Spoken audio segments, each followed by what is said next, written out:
Welcome to episode 214 of the Actual Astronomy Podcast. We're through the looking glass, people. Because today's episode, we're talking refractors. I'm Chris, and joining me is Shane. We are amateur astronomers who love going out under the night sky. And this podcast is for anyone else who likes looking up under the stars. How many refractors do you own, Shane? Oh, yeah. I should have counted. 1, 2, 3, 4, 5, 6, 7, 8.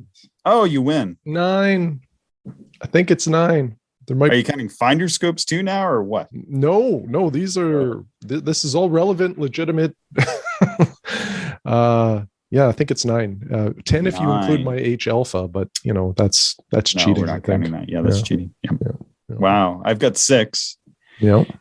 50 millimeters to 5 inches. Yeah, I've got the 50 millimeter acro that we've set up as ultimate wide field telescopes. Got my Takahashi 60 millimeter FS. I've got my ED80, or no, my ED80.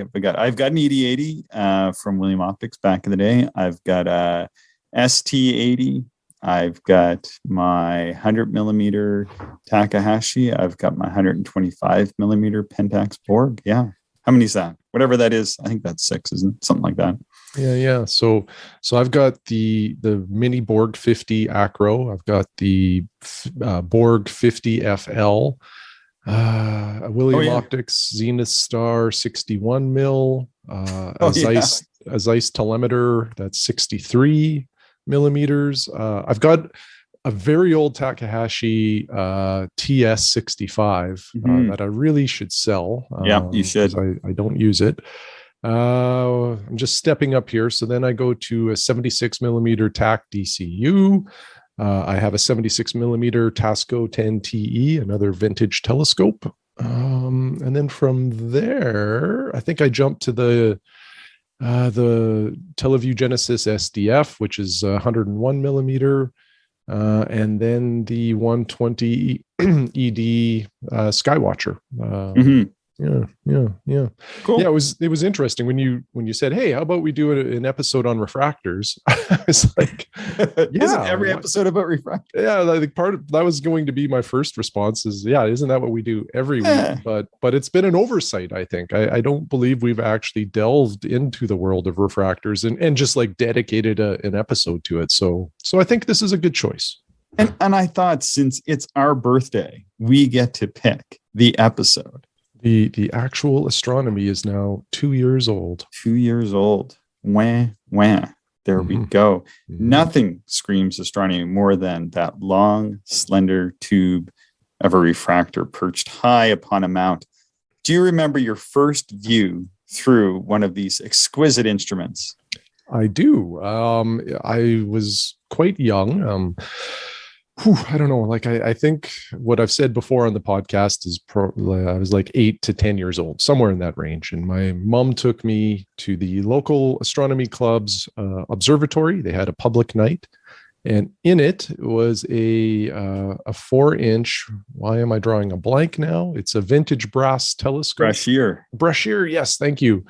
4-inch Brashear. I forget the focal length, but the image was Saturn. It's firmly burned into my memory. I will never forget that.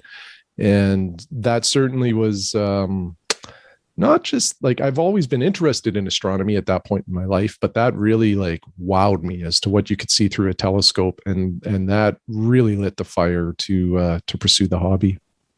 Yeah, no, it's very cool. I was just trying to look up really quick to see if we could see what was going on with that telescope, but that doesn't really say what the focal length is of it anywhere very handy that I can find very quickly. But I've seen the telescope. It looks pretty long, but I almost don't want to say it's an F12. I feel like maybe it's more like a 10 or something like that. Yeah, it would be probably in that 10 to 15 range. It's quite long.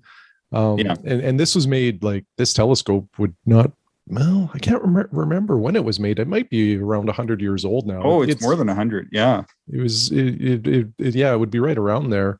And, telescopes then were certainly not mass produced. So this would have been a one-off that was made for the local club. And it is now in a museum. on display. So people can see it at the Western Development Museum in Moose Jaw, Saskatchewan. Yeah, I always thought it was kind of a shame that the local astronomy club had decided to put it in a museum. I feel like that's a very odd thing. But I would love to look through it one night, but I don't know. Hopefully that happens at some point. Yeah, I see an ad from about a dozen years ago online, just sort of cruising around, and somebody was selling one in 2008 for $8,000. Yeah. So they are not inexpensive. Yeah, I'm trying to remember my first view through a refractor. Well, it was actually probably Dave Chapman's. I think he had like a 70 millimeter Teleview Ranger. Is that what they're called? Anyway, it was something like that. I think that was my first view of anything through a refractor. And yeah, I was just blown away. I'd seen the ads for these things. The ads were just so gorgeous. They just made you want to get one and look through it. And I went to my first star party, and I really had wanted to look through a refractor. I owned an 8-inch Dob at the time, and I looked through that telescope. And then Roy Bishop had a Astrophysics Starfinder 105, and I looked through that. And then Tony Jones had his 5-inch Astrophysics. I think it was a Starfire as well, like an F9 or something. And I spent a long time looking through that. And yeah, just having looked through like these small Achromatic, or I guess the range of the Ranger was ED, just really good little refractors. And I just was like, oh, this is what I want. I want to get one of these instruments. They are just so neat to look through. The star parties around here, they're mostly dominated by like Dobbs and Cassegrains. There definitely are refractors, but it seemed like the majority of the refractors also had cameras attached. So yeah, I never really looked through refractors that often until you moved here and you brought your Borg 125. Yeah. And at that point, I think I had my 12-inch light bridge. And, you and I would often be out observing at the same time, and we would share views. And I just could not believe how sharp everything was through your refractor. And every time I walked away from your telescope, I just said to myself, like, man, that is such a nice view. Yeah. And then as I got more and more frustrated with, the hauling of a big 12-inch and the collimation and, on and on and on, I finally converted over to a refractor person, I suppose. I bought, trying to think, the first serious refractor that I bought was, I had an 80 millimeter William optic that I never used too much. So then my next real purchase was the 120 ED, which I really loved. Mm-hmm. And I kept the light bridge, I think, for another 2 years before I ended up selling it. But I didn't use the light bridge anymore at all. Once I got the refractor, I just had so much fun with it. So the light bridge is no longer mine. And now I have a stable of refractors. Yeah. And after viewing through a 5-inch Apochromat, like I'd look through smaller ones, and then I really decided that was the instrument for me. We were talking in the last episode, I'd like to get like a more permanent setup for it. Mm-hmm. And that's really, really my goal. Like my wife asked me yesterday, like, well, what telescope do you want to put in like a small observatory? And I said, well, that 5-inch, because that's really just such a great all-round instrument, wide field, awesome on planets, and it really, really can go deep. I ran it quite a bit against like really high-end 8-inch reflectors, and it's right up there. So it would see as deep as an 8-inch reflector, more or less, for like very, very close. And then you got this huge field of view. So it really could serve double duty as a telescope that can run with substantially larger instruments, as well as give this huge wide field of view. And to me, that just equates to kind of like a perfect instrument. So and just like you said, the aesthetics of those crystal clear and sharp images that the refractor shows. Yeah. And, I think we'll probably get into some of the pros and cons of different designs as we go through this episode. Because not all refractors are the same. And there are some nuances to be aware of if anybody is interested in making a refractor purchase. Yeah, I just want to run through. There's some pretty large, famous refractors. Until the 20th century, the refractor was the big instrument of choice for the observatories, and it's really stuck, I think, in in the public's mind, everybody's mind, as sort of the quintessential observatory instrument. But that really hasn't been the case for over a century. But some of the largest ones are like the 40-inch Yerkes. Is the largest in operation as far as being a telescope you can actually go and look through. Though there was one in Paris for an exhibition, which I think was around 1900. It was slightly larger. And then there's a giant solar one, but I think it just like casts an image. It's not like tube mounted, and it's in like a special solar observatory. But as far as being like a traditional refractor on a mount, the Yerkes 40 inches is the largest. I've never been there to see it. I went to the Lick 36-inch, but it was closed on the night that I went up. I had hoped to look through that. That's in California. In Paris, there's the Moudon 33, or maybe it's just outside of Paris. That's another pretty famous one. There's the U.S. Naval Observatories, 26-inch, and then there's the famous Lowell Observatory, 24-inch. Now there's lots of different large refractors sort of in between all these as well. But there's a nice list on Wikipedia. People can go through of the world's largest refractors. I think they list like the largest 50 refractors in the world or something like that. And it's just kind of neat to take a look and to see through them all. But I've never been fortunate to go and look through any of those large ones. But boy, I sure would love to look through some of the large refractors someday. Yeah, it would be amazing. Even the refractor that Mark Radici was telling us about, on, I think it was the second episode maybe that he joined us. And I forget the observatory name. I think I have it bookmarked here, but he did an episode on his Refreshing Views YouTube channel about it. Wasn't it like a 9-inch or something like that? Something like that. Yeah, I can't remember. It's decent size. And I did some imaging through it, and said it was really fun. Yeah. Definitely, when my wife and I travel, we pick destinations based on, history and culture and some of the, some of the things we look for, nice restaurants or entertainment. But certainly on my list now is observatories where I could look through big refractors. And, if I can fit that into some of our travels, I'll definitely be making that a priority. Yeah, I certainly would like to as well. I just haven't landed in a spot that has any, or I guess just for the sake of actually going and doing some of my own astronomy. I think there's some pretty good sized Clarks in Florida, but when I've been down there and keen to go do some astronomy, I put myself in spots that were going to be dark and good for doing astronomy, and they tend to be far away from those locations. Let's see. So there's sort of two main types of refractors when we talk about refractors. We have achromatic or achromat refractors, or apo or apochromatic refractors. So Shane, what's an achromatic refractor? Maybe we'll start there. Well, I don't know the textbook definition, but basically an achromatic refractor, it won't have the color correction of an apo, but it's essentially designed to limit the effects. Am I reading this right here? Yeah, I'm reading your definition here. So why don't I just start with that? Yeah, an achromatic lens, or achromat, is a lens that is designed to limit the effects of chromatic and spherical aberration.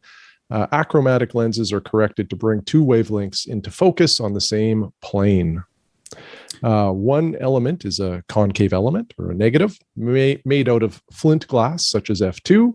which has a relatively high dispersion, and the other is a convex positive element made of crown glass, such as BK7, which has lower dispersion. So these lens elements are mounted next to each other, often cemented together and shaped so that the chromatic aberration of one is balanced out by the other.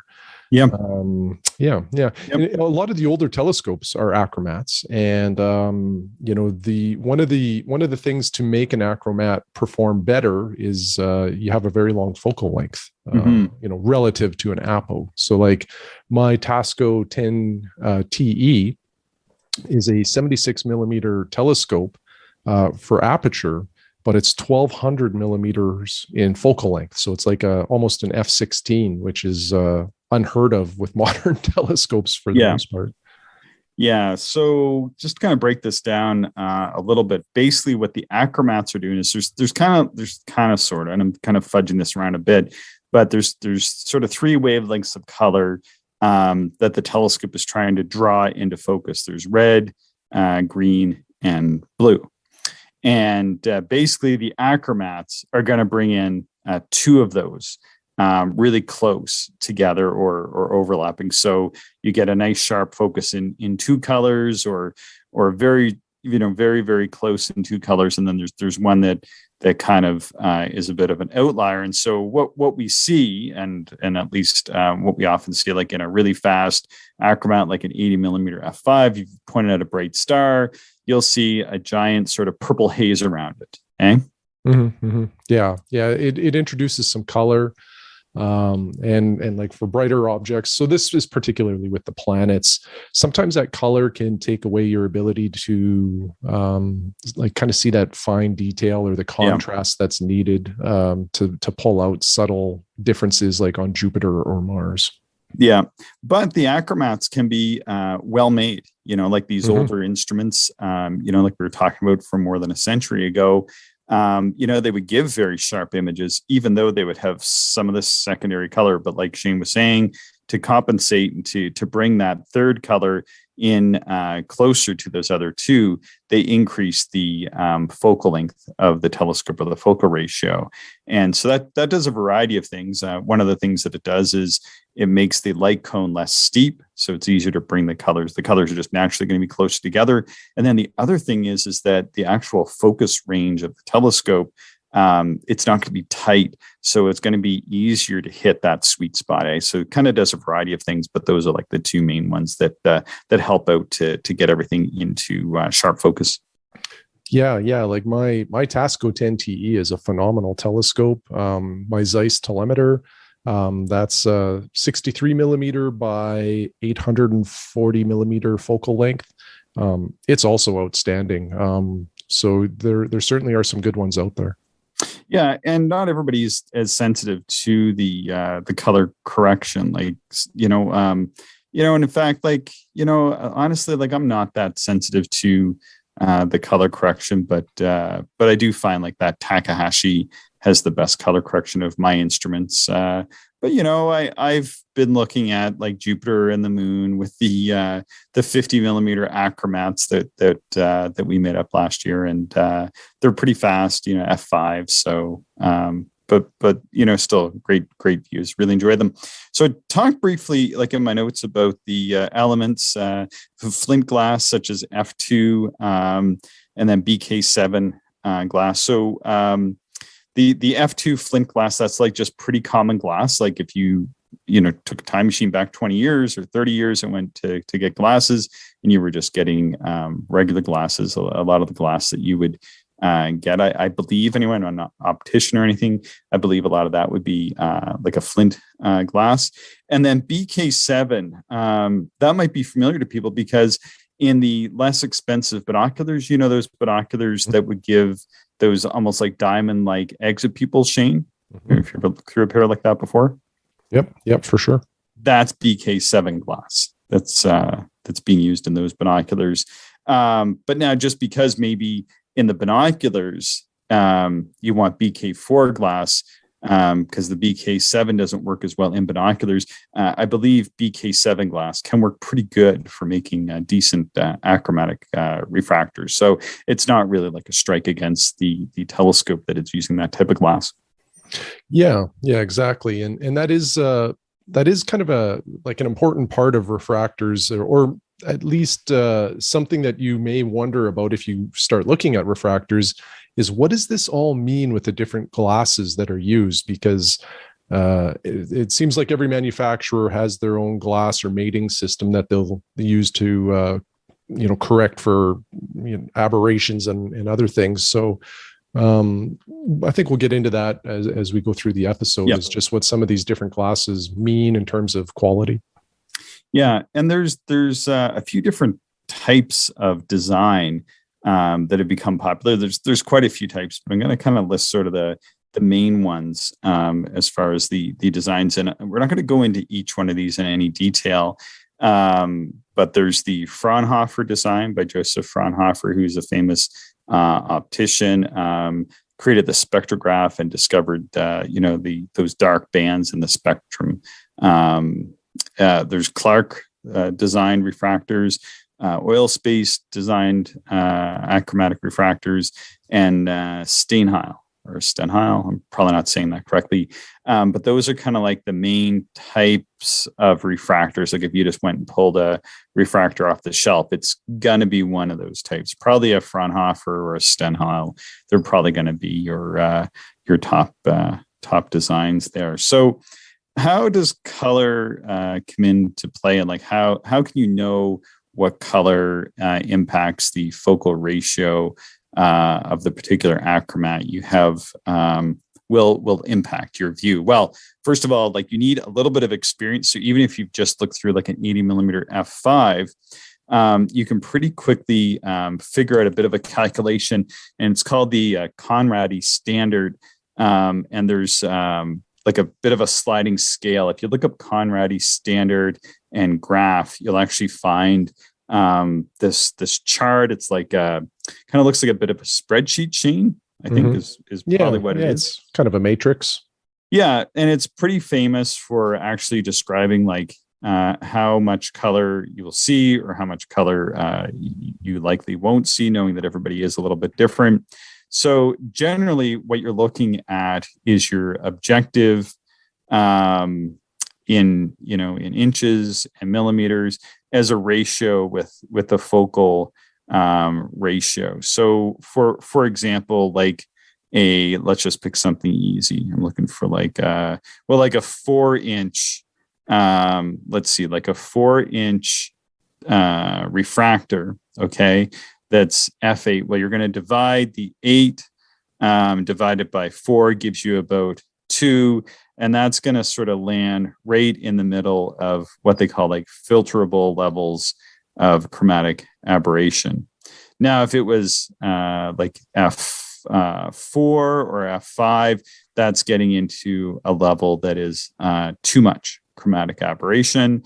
And then if your 4-inch was like an F12, that's where a 4-inch begins to have minimal or no chromatic aberration visible for the average person. So basically 3 times the aperture in inches. So now if you took like a 5-inch telescope, you've got to multiply 5 by 3, and that's going to give you 15. So you need to get to F15.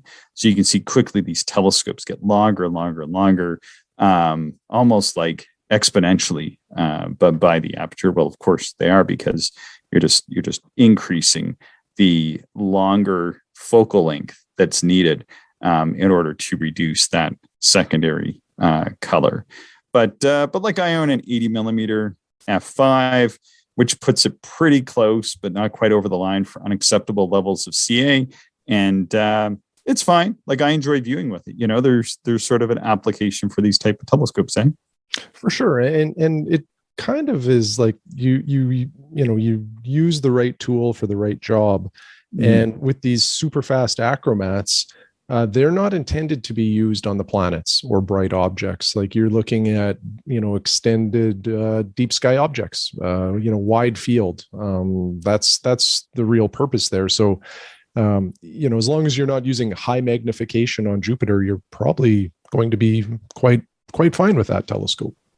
Yeah, and you'll see like there's a good example of this is there's a lot of like 6-inch f8 achromats, and they're right on that acceptability line between filterable levels and unacceptable chromatic aberration.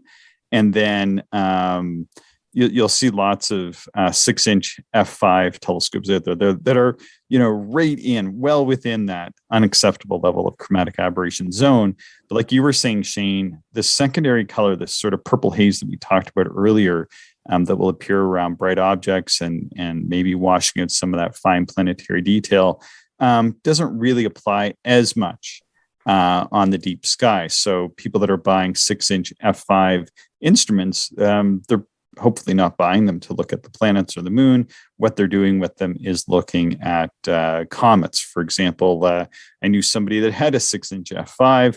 I always thought it'd be cool to look at it. They brought it out one night when Comet Holmes was having its big outburst there all those years ago, and just had this amazing view of Comet Holmes through the 6-inch refractor. But I don't think we even bothered putting it on a planet that night. They're deep sky machines. Yeah, that's exactly it. That's where you use them, and if you stick with that, again, you'll probably be pretty happy. A side conversation to this discussion about refractors is the focal length speed, or a fast scope versus a slow scope. The other thing with a faster telescope is they are a little harder on eyepieces, meaning, you need a better eyepiece to correct the field at the edges, particularly wider field eyepieces. So something else to keep in mind, that if you go with an f5 refractor, you're going to require eyepieces that are well corrected. Otherwise, the stars look like kind of check marks or doves, or some people say V's. But anyway, they're no longer pinpoints the further from center you get. Mm-hmm. Okay. All right. Maybe I'll read the definition for the achromats. Sure, go for it. Since my notes are a bit scattered. So the achromats, they're better corrected for chromatic aberrations. They're not going to have as much of that color. They're attempting to bring in the three primary RGB, red, green, blue colors into focus at the same spot. They typically have less spherical aberration. And these lenses are using optical glasses with special dispersive properties to get those three colors to come into sharper focus. So this is achieved using fluoro crown glasses, often referred to as fluorite, or the more modern version of that, I believe, which is FPL 53. And they're using abnormal flint glasses, such as I think, like, I'm going to go and lanthanum. I think that's what the text that I was reading was referring to as abnormal flint glasses. And you'll even get these glasses being combined with some sort of optical transparent liquid in between them to sandwich the lens together. But sort of breaking it down a little bit further, we not only have achromatic and apochromatic telescopes, refractors, but there's also the semi-apo. Remember, they used to call them semi-apos. Shane, do you remember that? And then they eventually just sort of honed in on the ED, calling them ED telescopes. Yeah, well, my Takahashi TS65, so it's a 65 millimeter aperture, 1000 millimeter focal length telescope. This was, I believe, released in 1971. Mm-hmm. It's a triplet, meaning three objectives to form the main lens area, but it's labeled as a semi-apochromat. Mm-hmm. so yeah, it's kind of funny because it really performs like an apochromat, or at least what we consider apochromats today. Yeah, so the semi-apo, it's a term used to describe something that's a little bit better than the typical Fraunhofer achromatic refractor, but not quite as well corrected as the achromats. And these are sometimes more popularly called now ED telescopes or ED refractors. Mm-hmm. And as with all of these type of refractors, they can be downright excellent. And they're using low dispersion glass doublets typically, although like you said, yours was a triplet there. So there's a lot of different varieties of these, and certainly you can find them in a variety of different configurations. But typically they have at least one special dispersion element to focus virtually all wavelengths of light extremely close, but they're not quite getting there. But it results in pretty darn good in-focus star images. And they're typically doublets, and they have some sort of fancy glass is what it boils down to. And that the fancy glass that one of my telescopes had was, I think it was called shot glass or 51, FPL 51, and it was pretty good. Although, like when I was reading around, like sometimes they'll refer to FPL 53 as being in this, and typically I thought FPL 53 was more like the fluoride glasses. So it just depends on like what glass is being used, and the mating elements in that, whether it's going to be deemed as achromatic or ED. And let's see. So they're trying to bring in 3 wavelengths of light, and typically with the ED, it allows the green spectrum to drift off. So, and I've seen this as well with the ED scopes. Often you'll see more like a green spurious color than you will with the achromats, which will have more of this purple halo. And it's really just how much they drift away from that green, that allows them to claim that it's semi-apo. And I've seen that in particular with especially some of the really early like Orion ED 80s. For example, we would put it on like Cirrus. Or other bright stars or the moon, and you'd be able to see just this little bit of a green cast along the limb. And in fact, really with our little 50 millimeter achromats, I find that I get more of this green cast, even though they're achromatic. I think just because they're so small. But that's really what you're seeing when you have a semi-achromat. Okay, yeah. Go ahead. I was just going to say too, one nuance with fluorite is that it's actually crystal, whereas the FPLs are truly glass. Right. Now, fluorite is far more expensive because it's harder to come by. It's harder to work with. But the real advantage, I think there's a number of advantages with fluorite, but one of them that I was just reading about, although there's a little bit of, I don't know if everybody's in agreement with this, but glass, no matter what version you're getting, FPL 51, 53, or 55, they have micro bubbles in them. And that's just the inherent nature of glass. Crystal doesn't have those micro bubbles in them. And as such, there's less dispersion within the glass or within the fluorite compared to glass. Although some people say it wouldn't really be detectable by your eye. Hard to say. What I can say for sure is that the Takahashi telescope that I have with fluorite does take magnification exceptionally well. Now, not all of that though is just because it has fluorite in it. The other aspect here is just the attention to detail on the polish of the lens. So you could have fluorite, but if it's not polished correctly, it's going to be a terrible performer. So there's a little bit of the manufacturing quality that goes into this, as well as the quality of the glass or the quality of the objective.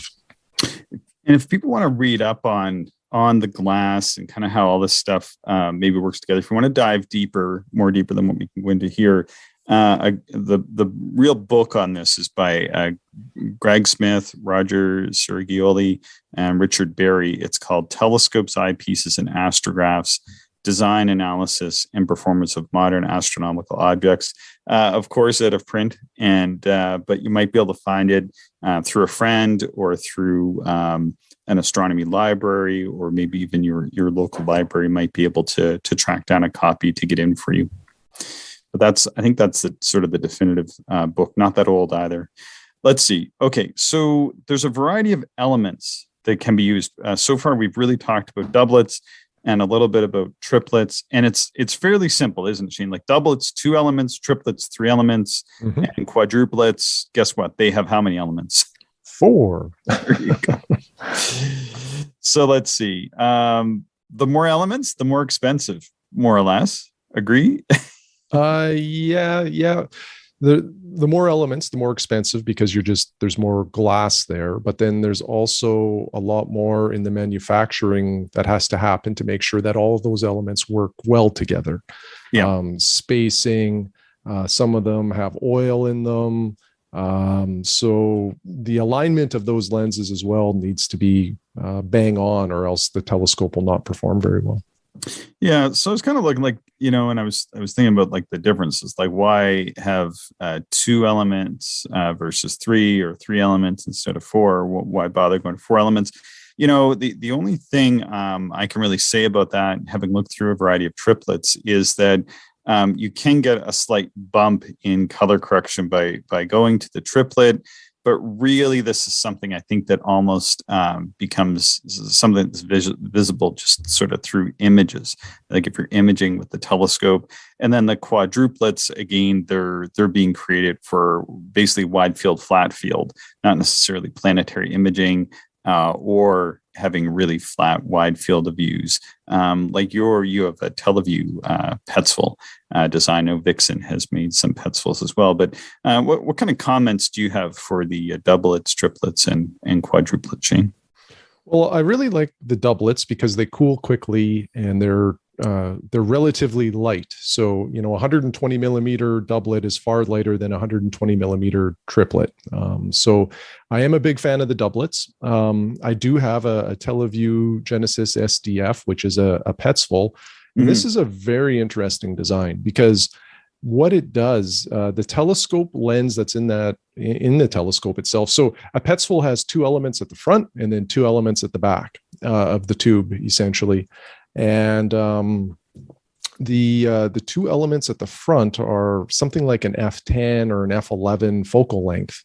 However, the telescope itself is actually like f5.4 or something. Yeah. So the 2 elements at the back, they work in conjunction to, like you said, flatten the field, but also reduce the focal length, essentially. Like there's a reducer there. So it can take a longer focal length lens and then package it into a much smaller tube.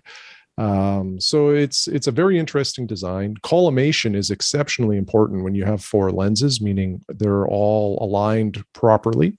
But anyway, what ends up happening is you get a very wide field telescope that is exceptionally flat. And when we say flat, we mean then that all of the stars in that field of view are sharp or pinpoints right to the edge. And that's a hard thing to achieve. It's, if anybody is in the world of like project management, there's the pyramid or the 3 points of, what is it? Fast, cheap, and high quality.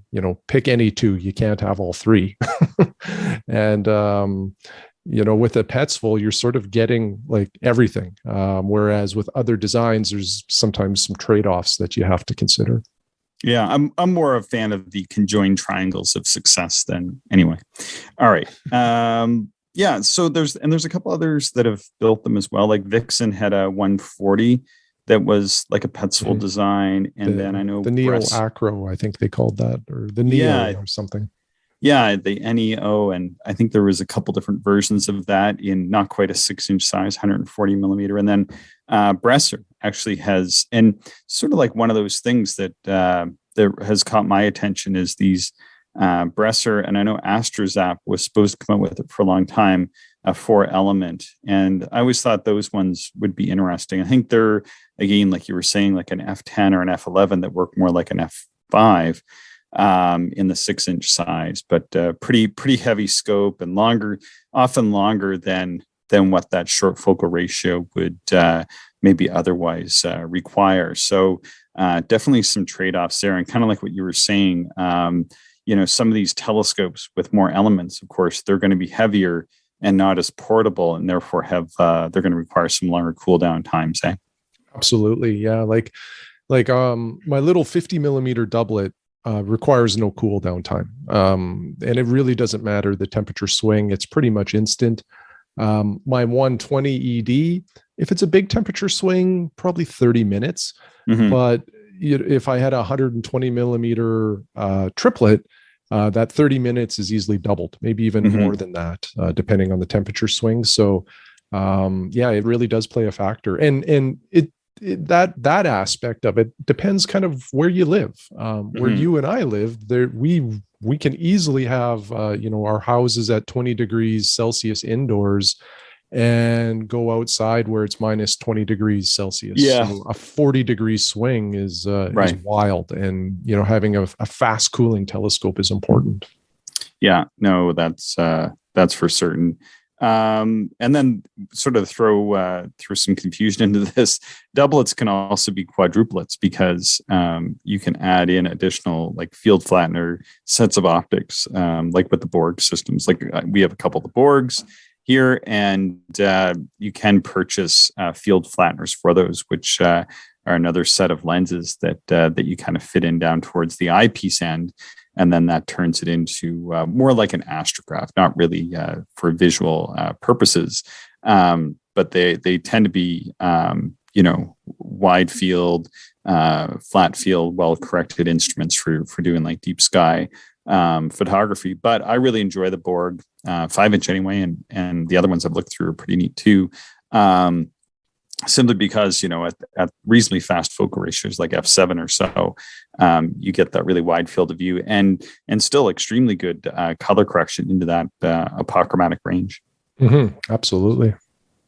Yeah. So one thing I put in here sort of towards the end of the notes is because this is one thing I was always wondering about. You often hear about how refractors punch above their weight. And I think the one thing that we've talked a lot about here is their ability to cool down really fast. And you and I have both witnessed this more times than we can count, is that these small instruments, they cool so fast that you can see so much more. And whereas a lot of people, when we're going observing, especially like on a work night or something, might only be going out for a couple hours, when you're able to use the majority of that time for your observing, whereas some telescopes might take a couple hours to cool down, definitely really makes these seem like magical instruments compared to larger, slower cooling instruments, eh?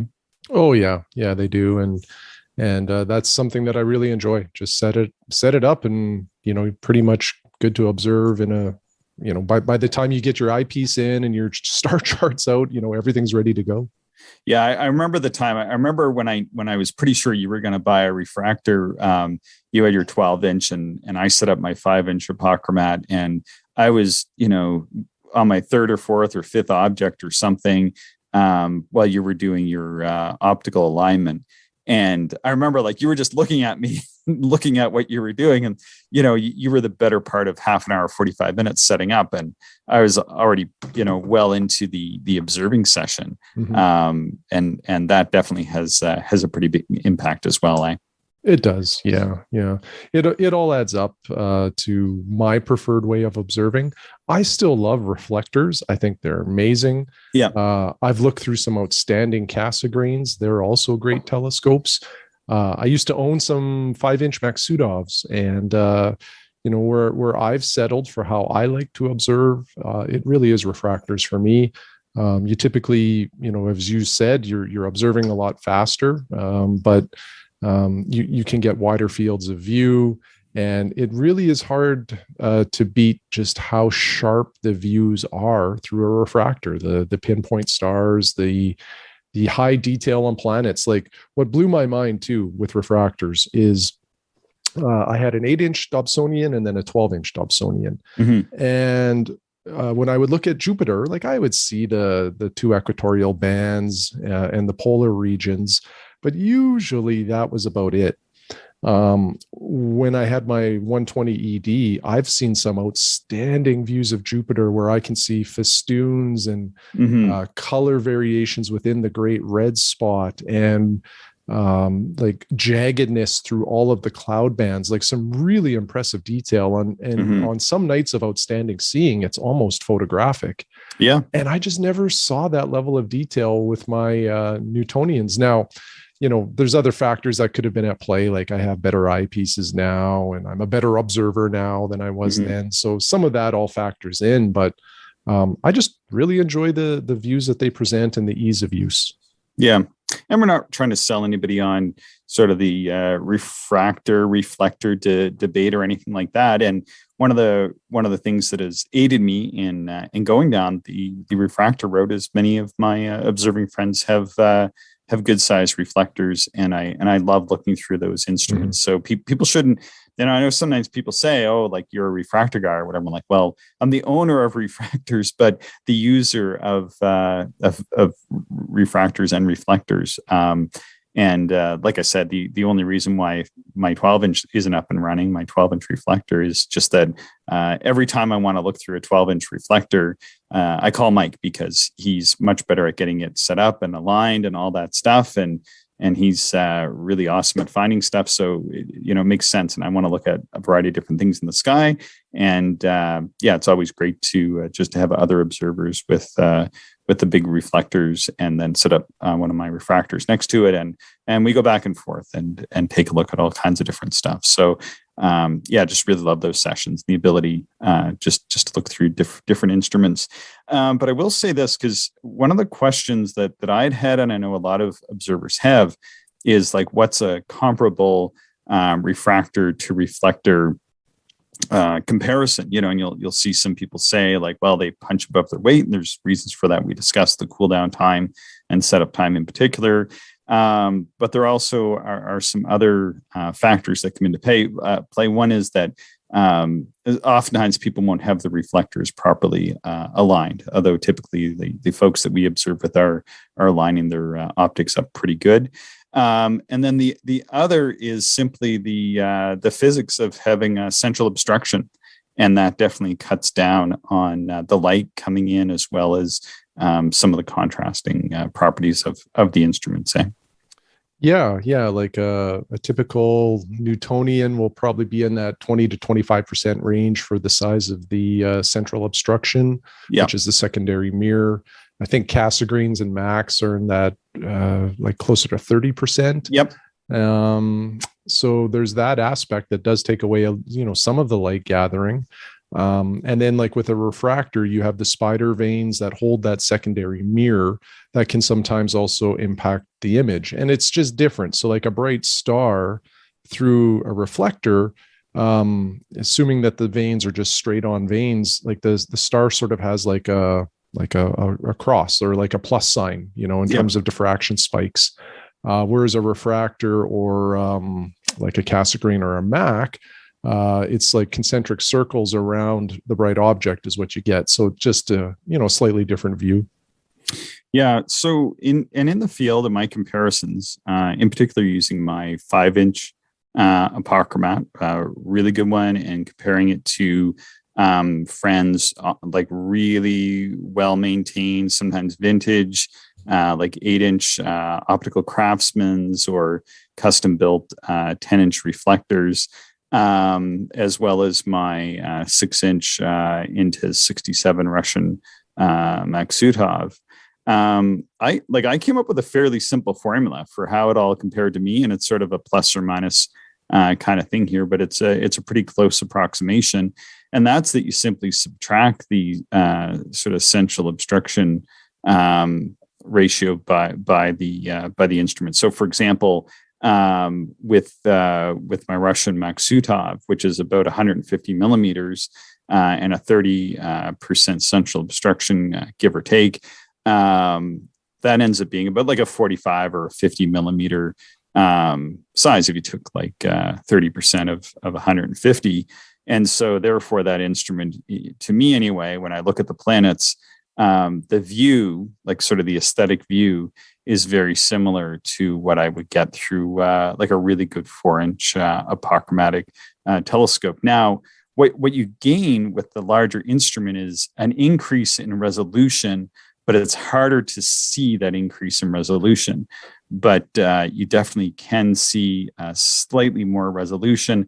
However, because of the obstruction and atmospheric seeing conditions, central obstructions will degrade the instrument down to, in my opinion, a level that's equivalent to, like, in this instance, this example, a really good 4-inch instrument. Sort of going back to the reflector versus refractor, we compared quite extensively an optical craftsman in excellent, perfect, well-maintained condition to my 5-inch Achromat. And so I think the secondary on that was about like 1.5 inches or maybe like 1.6 inches. And then the optical craftsman wasn't quite an 8-inch telescope. I think we figured out it wasn't quite there. So when it was all said and done, we determined that the optical craftsman was equivalent to like more like about 130 or 135 millimeter telescope versus my 125 millimeter Achromat. And I'll tell you, yeah, it would just on the best nights, and we compared this over many years, on the best nights, that optical craftsman would definitely pull ahead by just a little bit on the planets and some other stuff. But on most nights, just like you would with two telescopes that are only that are unobstructed, or two refractors that are maybe just 10 or 12 millimeters difference in size, it'd be pretty difficult to see the difference on most nights. And that's kind of what we found. Like, we felt that the 5-inch Achromat was extremely close to the 8-inch reflector.